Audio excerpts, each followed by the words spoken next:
All right, we have former Boston Police Commissioner and WBZ security analyst Ed Davis on the phone with us now. Ed, we want to bring you into the conversation. Are you with us?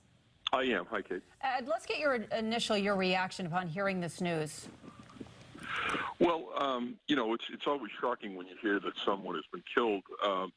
But I think that considering the circumstances, there were a lot of people that won't be too surprised by this. I worked very closely with Bob Long and Rick Freilich from the state police back in the 80s when we were chasing this guy around.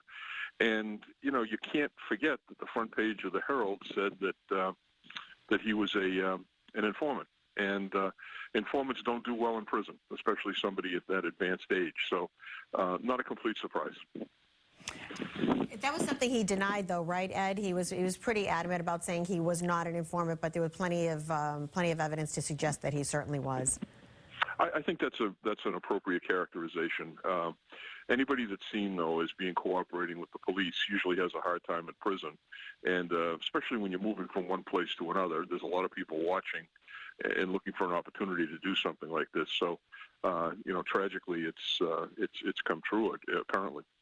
In addition to that, Ed, I imagine being such a high-profile inmate, obviously movies done about your life and all the attention and notoriety around your trial and your capture, that had to play a part into what may have happened to him.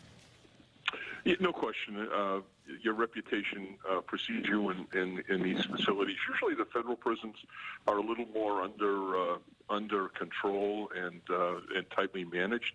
So it is kind of surprising that this happened, especially in a hospital facility. But the problem is that you can't watch somebody 24 hours a day, 7 days a week, unless they're in complete isolation.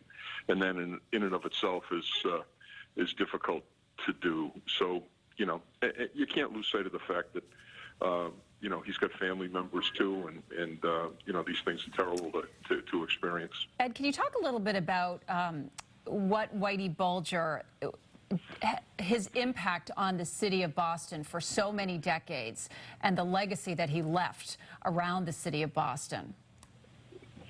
Well, he had a reputation that changed over the years. He was considered a Robin Hood back in the 80s and somewhat protective of Southie. I think over time people started to realize that he really was simply an organized crime criminal, and that he was he was involved in narcotic sales and murder, and certainly not anybody to be looking up to.